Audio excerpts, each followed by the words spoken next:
All right. So I want us to meet our facilitator for today. Our facilitator for today is Dr. Oluseyi Odewale. Dr. Oluseyi Odewale holds a PhD in guidance and counseling, and she's the CEO of Purpose Driven Counseling Services. She's also the convener of Parenting with a Purpose, an online parenting hub on WhatsApp. I'd like to let you know that this parenting hub has grown into 2 different WhatsApp groups. She's a dedicated, compassionate, and experienced parenting coach and family counselor with over 15 years expertise in helping parents navigate the complexities of raising children and helping families navigate through life's challenges. Dr. Dewale has a proven track record of fostering healthy relationships and promoting emotional well-being within families. She's an author and has written books on parenting. And her bestseller book is titled Bringing Out the Best in Your Child. She's a national trainer in the Universal Prevention Curriculum for Substance Use, UPC, and the Child Intervention for Living Drug-Free Child Curriculum in Nigeria. Dr. Odewale is a prevention professional and has specialized in the school, family, and community interventions. She has a wealth of experience from the UPC, which she has used to train teachers and administrators on the creation of a positive classroom and school climate, training teachers not to be terrors in the class. She has a wealth of experience working and reaching out to children of all ages and young adults. She's a passionate lover of children. Ladies and gentlemen, welcome Dr. Oluseyi Odewale with a round of applause. So please, if you look at your WhatsApp, you will see the button that has reaction or react. So, okay, I see a lot of hand clap here. Over to you, ma'am. Thank you so much, our amiable moderator. Please allow me to share my screen. Could you please stop your... No, I stopped my screen as soon as I was done with the introduction. Okay, I'm trying to... Yes, where is my share? Okay. I'm coming, please, to share my screen.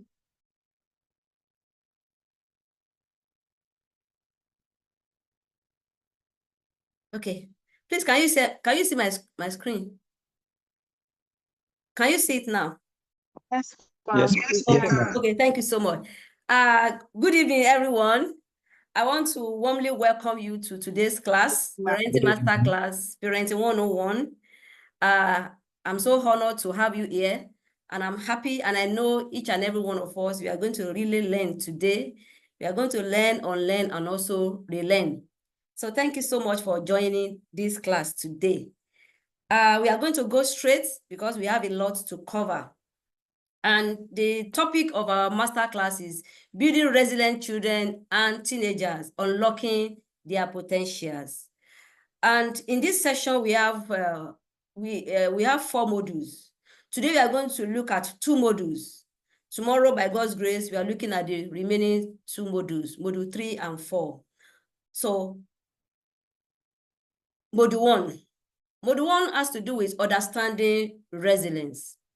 And at the end of this session, every participant should be able to explain the concept of resilience, identify the sources and languages of resilience.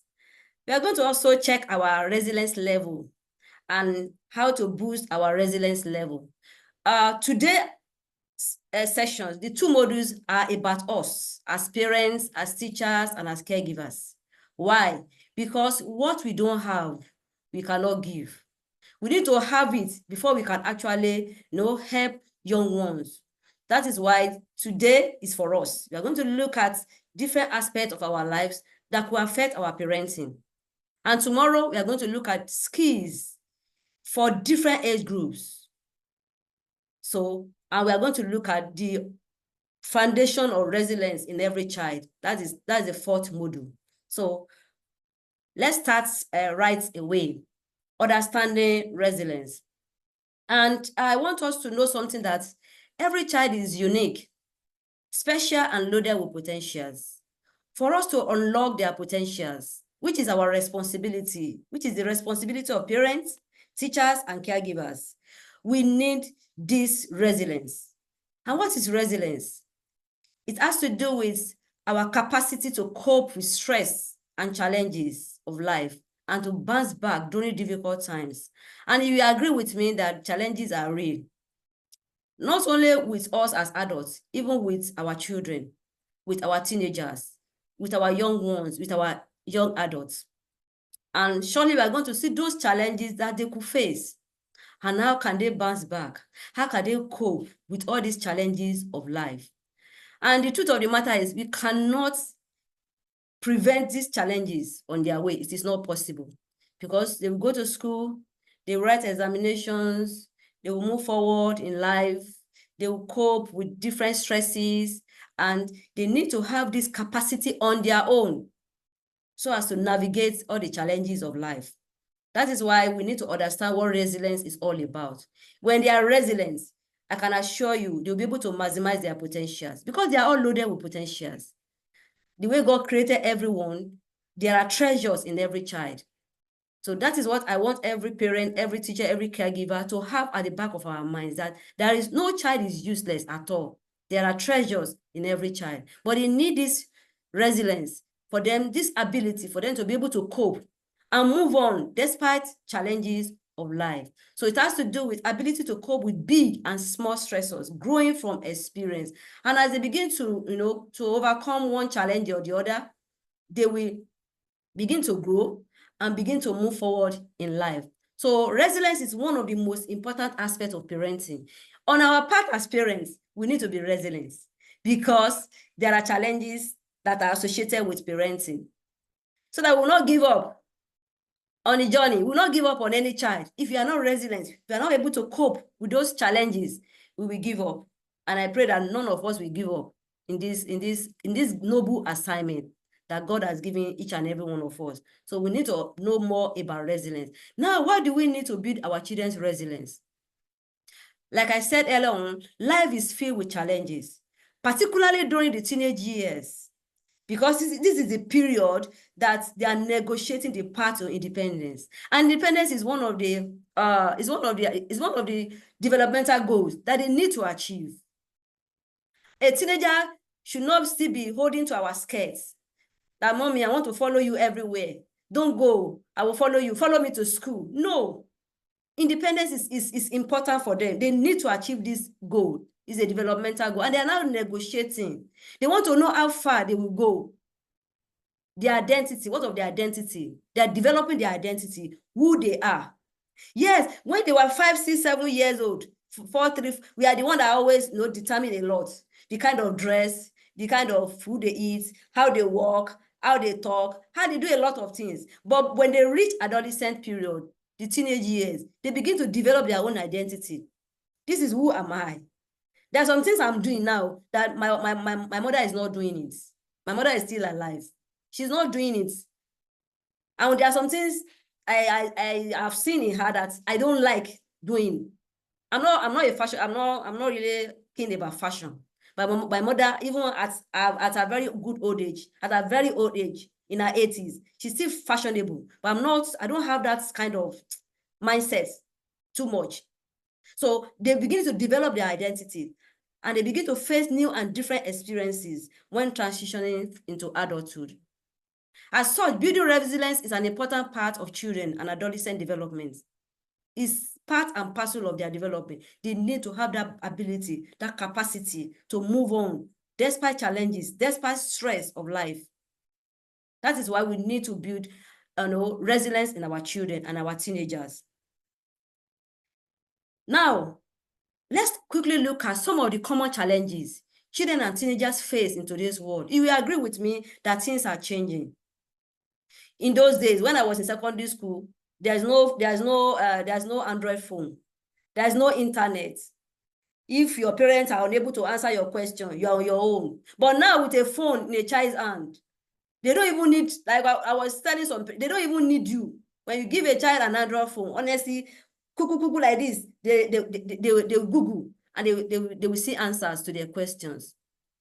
So they are facing a lot of challenges. And as a counselor, as a counselor, I've seen a lot on a daily basis, So please, let's type our responses in the chat box. What are those common challenges that children and teenagers face in today's world? Let's identify these challenges, because if we are unable to identify the challenges, when we see them, with these challenges, we may not be able to help them. We may not be able to come down to their level and understand them. So let's put our responses in the chat box. We have just 2 minutes for that exercise.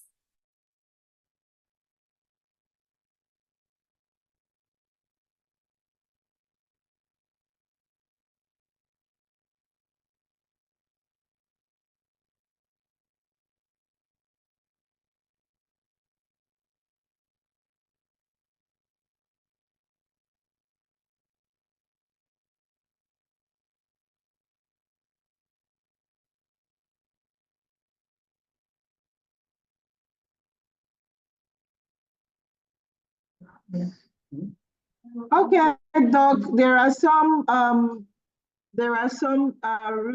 responses here already. I don't know if you'd like me to read them. Yes, go ahead, ma. Okay. Go ahead, ma. All right, so I think I'll start with Olamide. Says peer pressure, self-esteem, body shaming. Wow. Wow. A baby says identity. Dr. Sekina says molestation. Allow Esther Bolade says peer pressure, peer group pressure. Yes, pressure group. Okay. Ajibola Lala says offending behaviors and abuses. Christiana says identity. Dr. Sekina has added another one, peer pressure. Adebuyi says restlessness. Daniel says throwing tantrums in public. Allah also says bullying. Allah Esther says bullying. Dr. Sekina also says bullying. Okay, Dr. Sekina is fastest fingers today. Or will I say hottest finger? Okay. Says nonchalant attitude. Margaret Imo says information overload. Okay, Emmanuel Atai says academic success and pressure. Succeed, social media pressure and cyberbullying. Dr. Sekina says bad names calling. Margaret Imo says wow, exposure to excess screen time. Margaret K. Julius says lack of parents' attention due to technology or online activities by parents, an economic challenge. Oh, okay. Wow. So many responses. So many responses. Yes, I think Thank I've you so captured much. all. Thank you so much. I appreciate everyone for your contribution. The essence of this is for us to know that there are many challenges facing children and teenagers in today's world.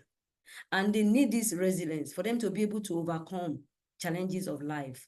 That is essence of this exercise, for us to be able to know that we can see diverse challenges here and there. Some are behavioral, some are this, some are that. We have seen them.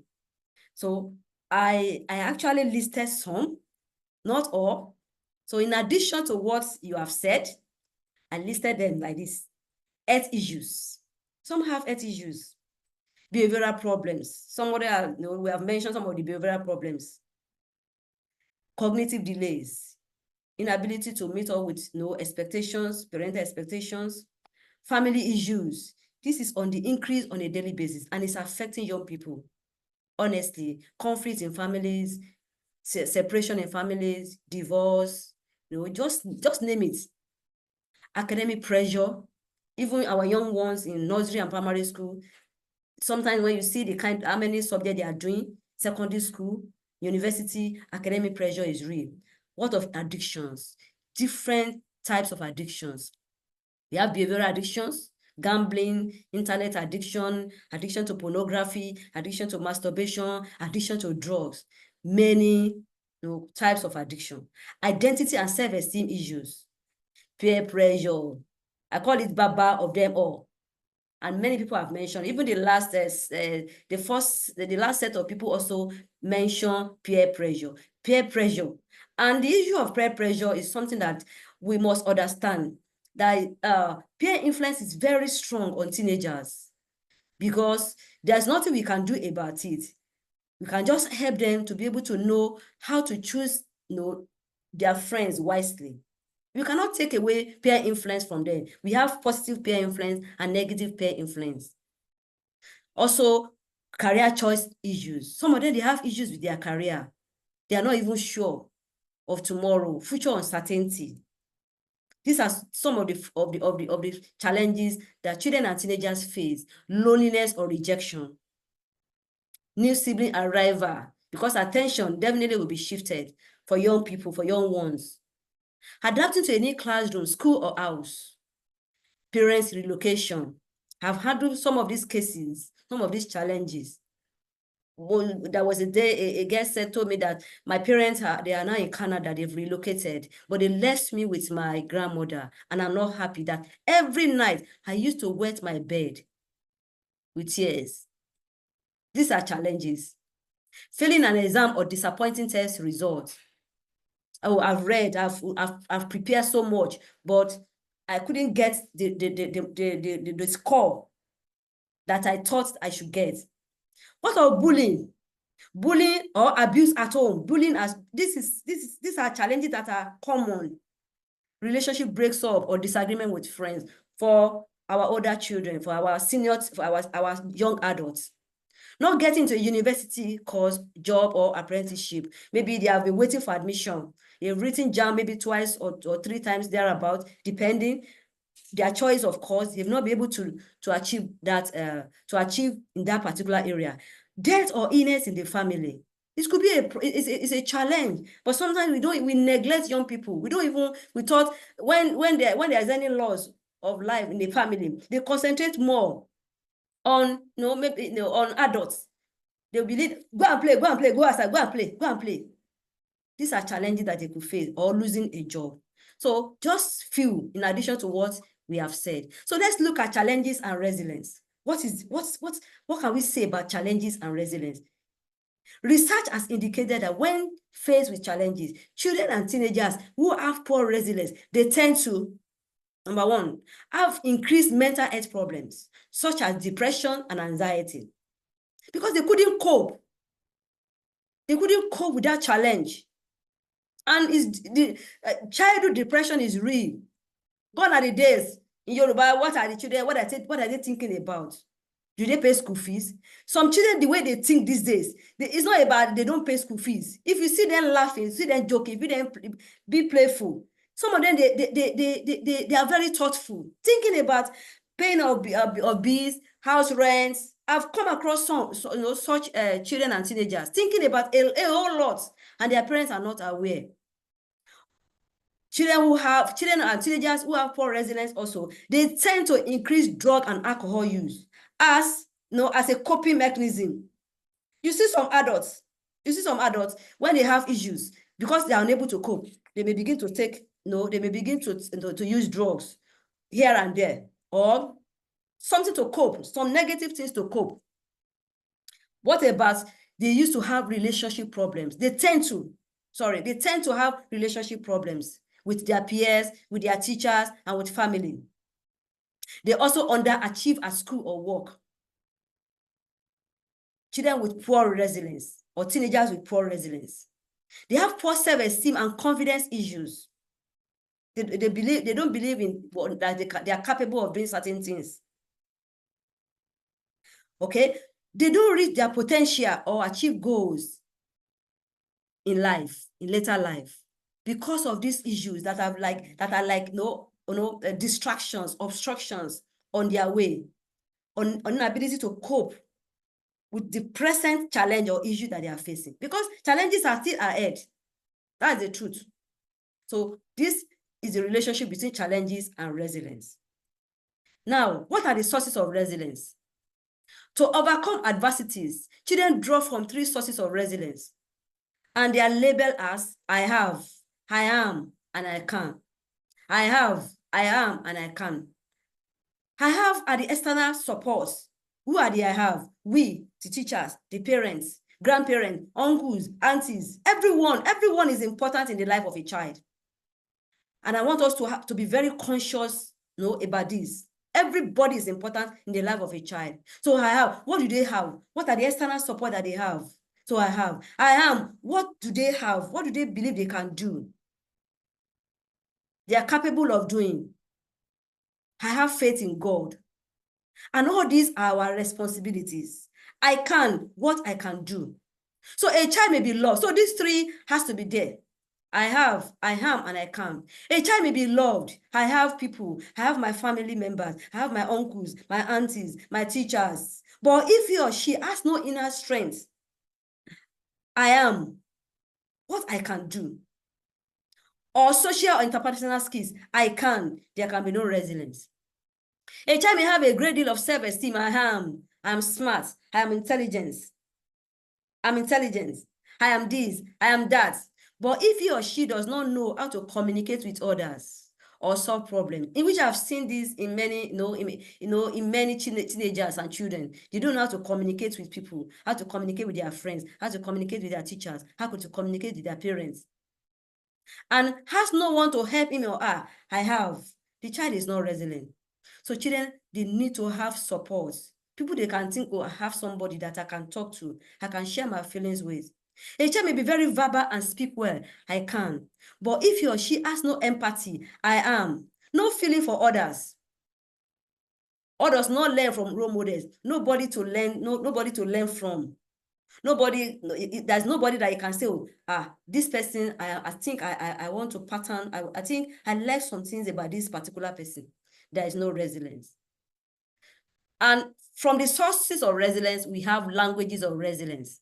So before the child is aware of who she is, I am, or what she can do, she needs external support and resources to develop the feelings of safety and security that lay the foundation, because that is the core for developing resilience. External support, parents, teachers, caregivers. I am. Before any other thing. When a newborn baby, when a baby is born, that child needs support of people. Without people's support, without care, without love, the child will not survive. So there are factors, they are the external support and resources that promote resilience.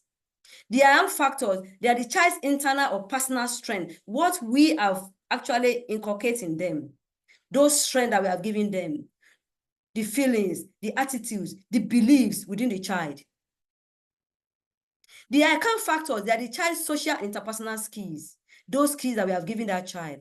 How to relate with people, how to communicate with people, how to manage their emotions. It's not everything you say. It's not any little thing you start, throw temper tantrums. You start destroying things. You start, start throwing your shoes, your bag, your legs everywhere. No. Children learn these skills by interacting with others and from those who teach them. They learn from us as parents because they learn by observation and they learn by modeling. And they learn from, by interacting with others. That's why we as children, as parents, caregivers, and teachers, we need to put in our best, because they will be learning from each other too. So if I'm able to teach a child very well, and that child is now, relating with another person that is not properly, trained, it's going to rub on that particular one. So the resilient child says, I have, I am, and I can. These three must be there. Now, we want to assess our own resilience level. How resilient are you as a parent, as a teacher, as a caregiver, as an uncle, as an aunt? How resilient are you? So this is an exercise for every one of us to do. This is an abbreviated version of the Nicholson-Mercy-Bride Resilience Questionnaire. Is a standardized questionnaire. For each question, score yourself between 1 and 5, where 5 is the highest score and 1 is the lowest score. So we are going to see the items now. So please, you can get a pen and a paper. It's personal. We are not going to share the score with anybody. You are not sharing the score with me, but we can, if there's any need for us, for me to know about it, that is going to be confidential, not on this platform. Please be honest. Understanding the specific areas in which you lack resilience will enable you to get the most out of the booster plan, because there's something we can do no matter your resilience level. There's something we can do to boost it. So let's look at the questionnaire now. I'm coming. I want to. Okay. So In a difficult situation, I turn to, call me please, I want to minimize something so that I will be able to see the questionnaire very well. Call me. Please, can you see the number one questionnaire? The number one item. Please, can you see it? Yes, ma'am. Is it visible to you? Yes, It is. Okay, Yes. Okay, good. Thank you. Yeah. I'm trying to put, okay, I'm trying to do something. I want to, okay. In a difficult sport, who can read that number one for us? Because I'm trying to look at it here. Who can read that number one for us, please? In a difficult sport. Good. I thought at once to what can be done to put things right. Right. Okay. Thank you. So please give yourself a score. Whether 1, 2, 3, 4, or 5. 5 is the highest score. So if in a difficult sport, you turn to do things that is right, please give yourself either 4, 5. But if that is not the case, give yourself either 1, 2, or 3. So number 2, I influence where I can, rather than worrying about what I can't influence. Please rate yourself 1, 2, 3, 4, 5. Number 3, I don't take criticism personally. Rate yourself. If you take criticism personally, give yourself a score. So I generally manage to keep things in perspective. I am calm in a crisis. Number 6, I am good at finding solutions to problems. Number 7, I want to describe myself as an anxious person. Number 8, I don't tend to avoid conflicts. Number 9, I try to control events rather than being a victim of circumstances. Number 9, okay, that's number 9, sorry. Number 10, I trust my intuition. Number 11, I manage my stress levels well. And number 12, I feel confident and secure in my position. So let's rate ourselves. Like I said earlier on, score yourself between 1 and 5, where 5 is the highest score and 1 is the lowest score. So when you are done, please put your response in the chat box. Done. So that's our resilience level. We are going to see the scoring now, our score and the interpretation of the score, what it means. Thank you. So when you are done, please just put your response in the chat box. Done.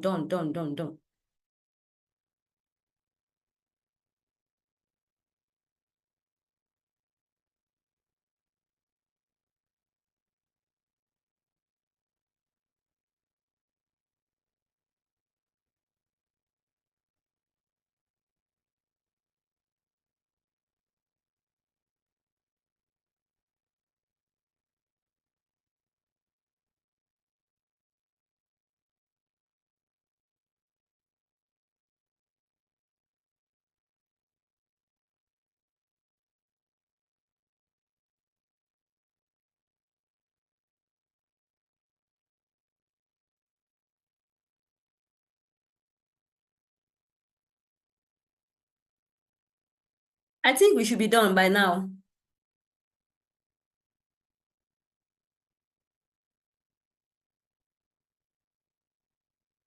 Please, Mrs. Mara, please help me check the chat box. If we have done. Let's go. Yes, we have a lot of people who have Okay.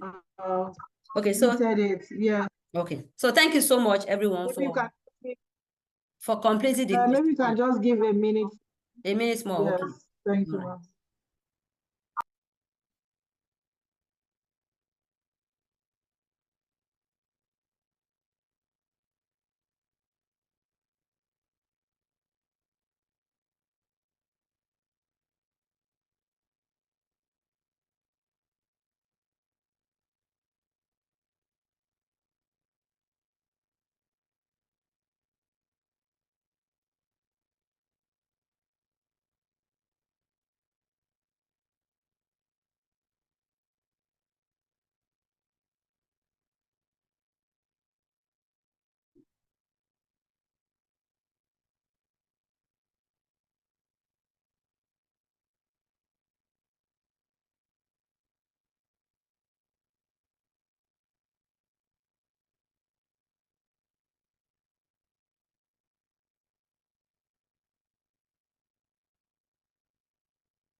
Yes, I think we've also had other responses, ma. Okay, Maybe thank you, you ma'am. can go ahead. All right, ma'am. So let's look at our scores. Please just keep your scores and see the interpretation of the score. So this is what your score depicts.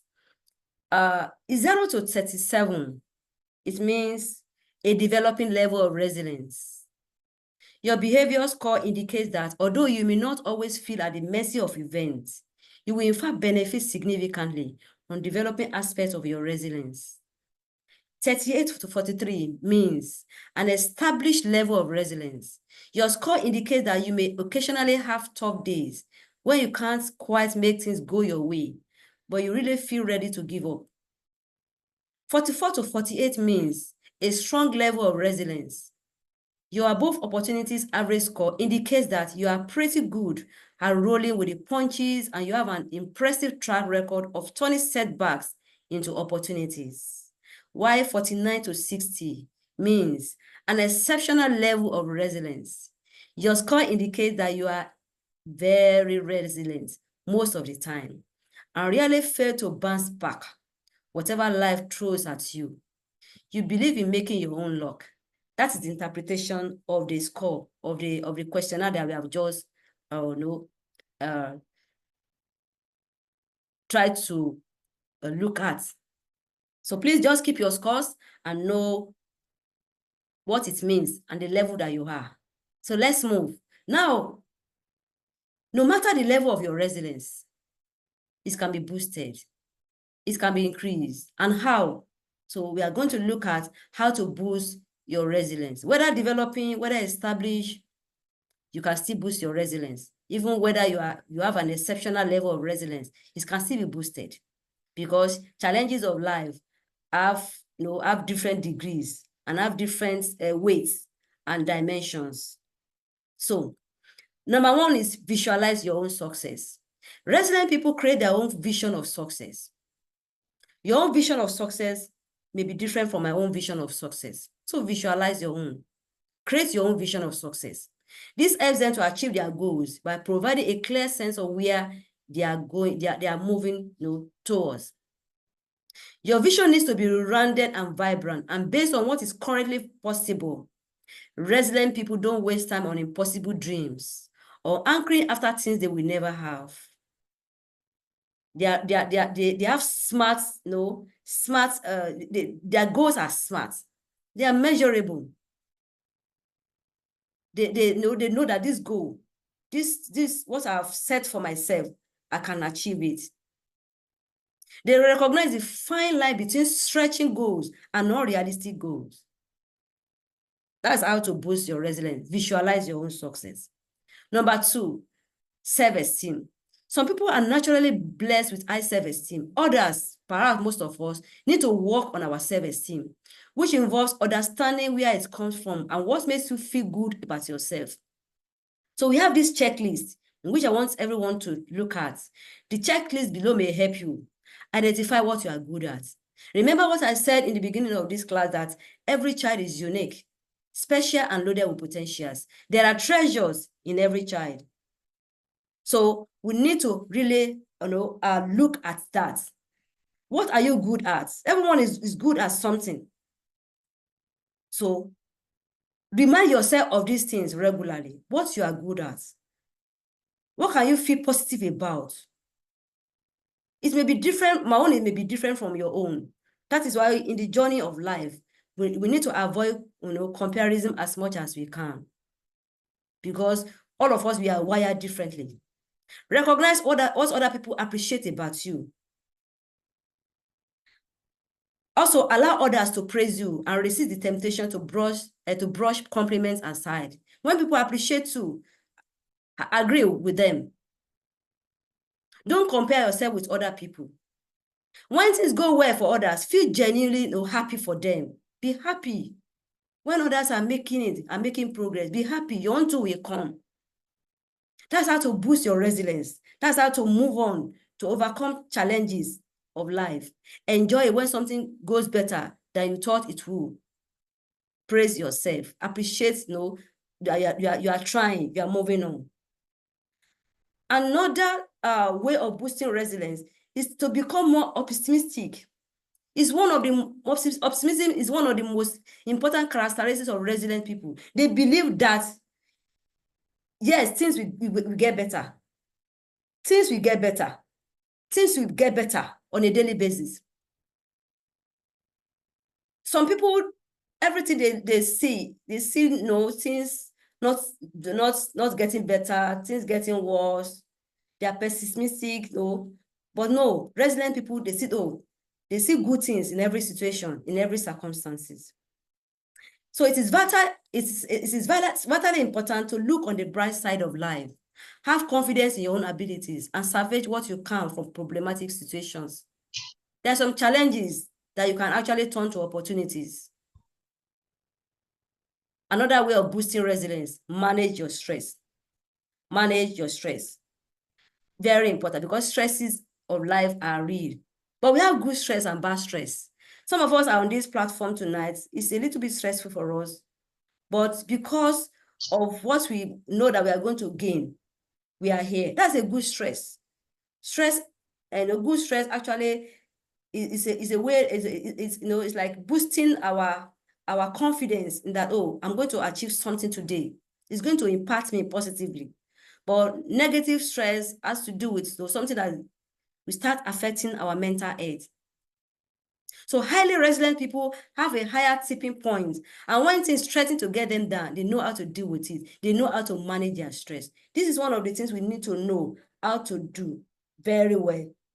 Because if you don't know how to manage, excuse me, if you don't know how to manage our stress, how do we help our young people also to manage their stress? To manage their own stress. Sources of stress are unique to you. What is stressful to you might not be stressful to me.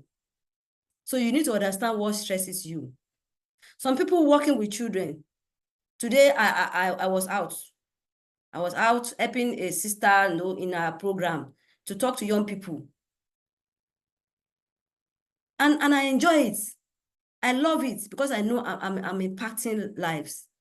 But some people, it may be very stressful for them. So you need to identify what your stressors are and how to counteract them.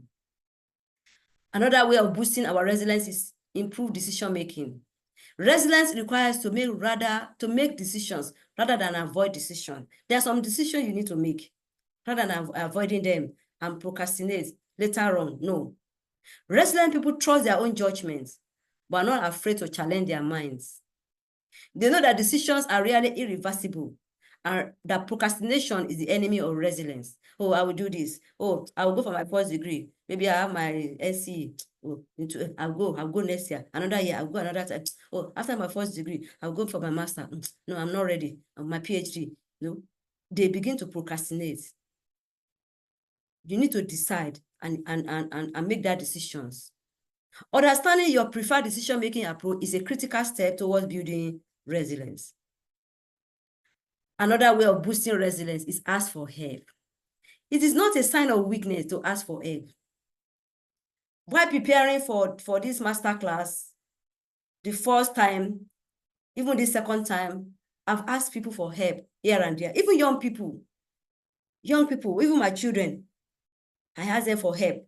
You know this technology of 18, I'm just learning, teach me, what should I do? How do I see?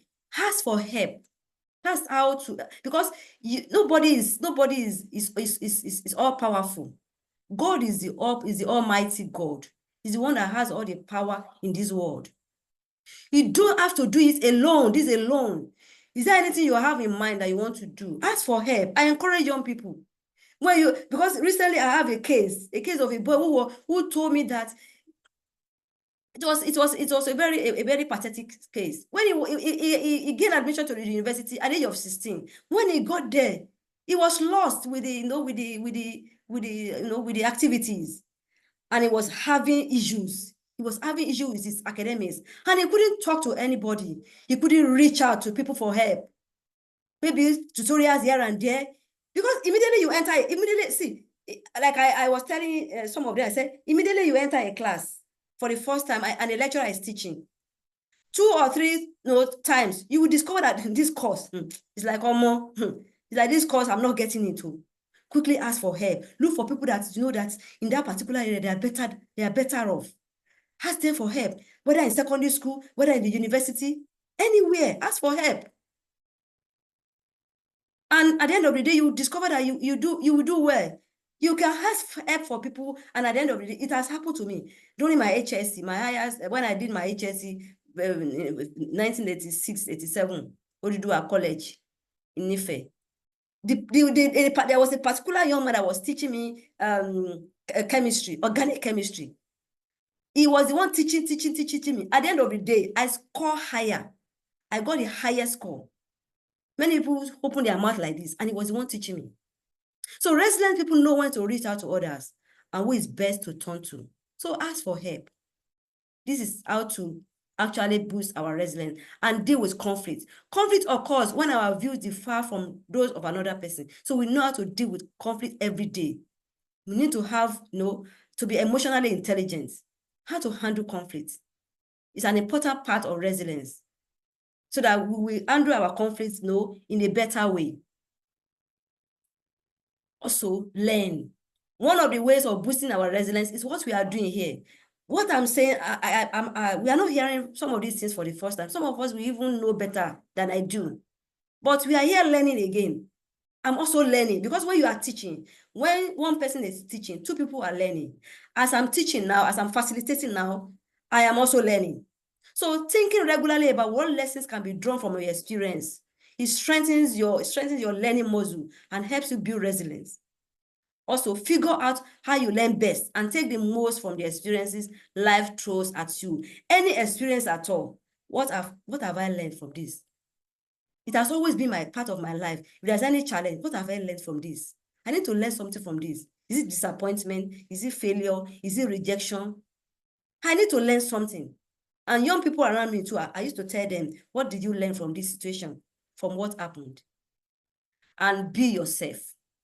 You may be determined to enhance your resilience level, but you won't succeed if your plan for doing this offends your core identity and values.